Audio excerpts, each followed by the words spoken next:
Embohini harme engadina dago kanjede rawati Yesus guftato yeroda bimali urakana miti wagayo nikorsa imeman kisifi Embohini harme engadina dago kanjede rawati Yesus guftato yeroda bimali urakana miti wagayo nikorsa imeman kisifi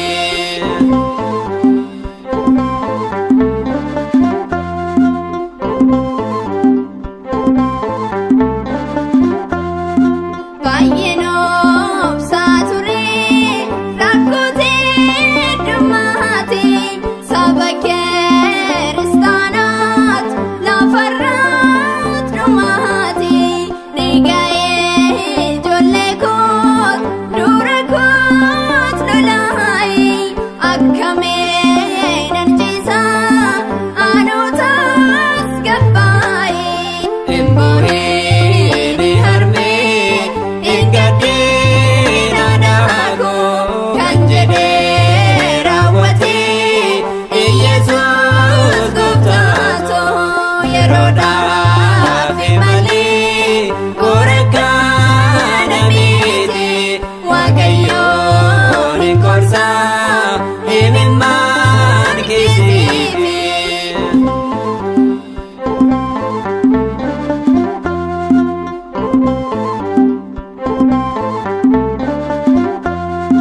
Obsi adaku obsi kes bayate elmanke manake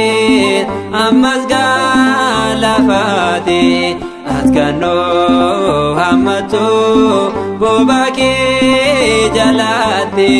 mangode sabika deseme meati Embohini harme engadina dago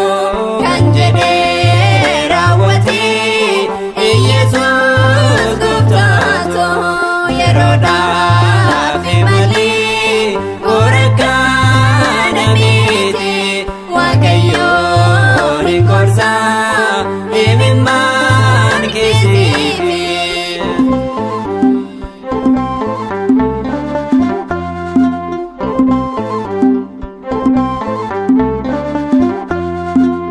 Mucakun dadhabi manakut gubati aragal finnabi humnakun ultai manni kristana najala jallisti me male lale obsu jollinkus dumatti Embohini harme engadina dago kanjede rawati Yesus guftato yeroda bimali urakana miti wagayo nikorsa imeman kisifi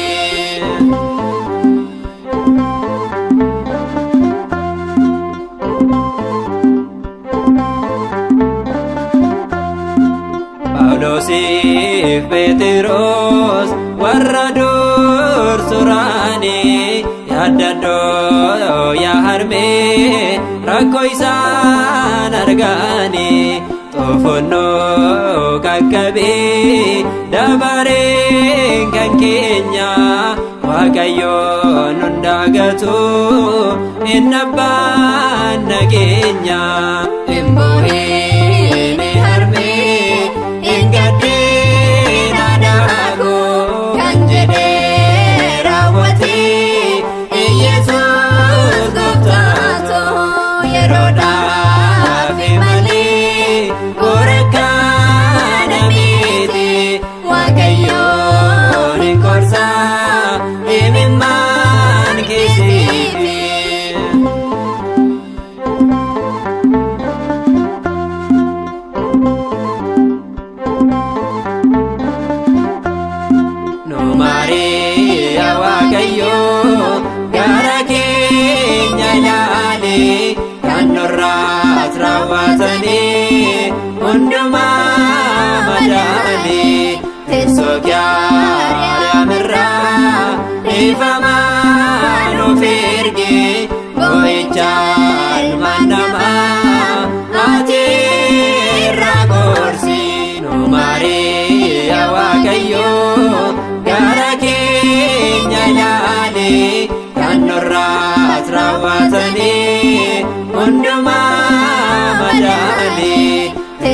yaamira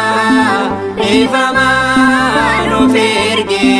boo'ichaan mandama ati irra gorsi hin boo'ini harmi hin gaddin anaako kan jedhe raawwate Yesuus gooftaatu yeroodhaaf malee warrakaan miti Waaqayyoon hin gorsa imimmaan keessiifi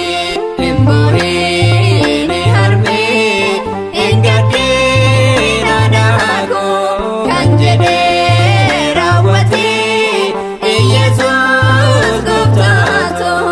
yeroodhaaf malee warrakaan miti Waaqayyoon hin gorsa imimmaan keessiifi.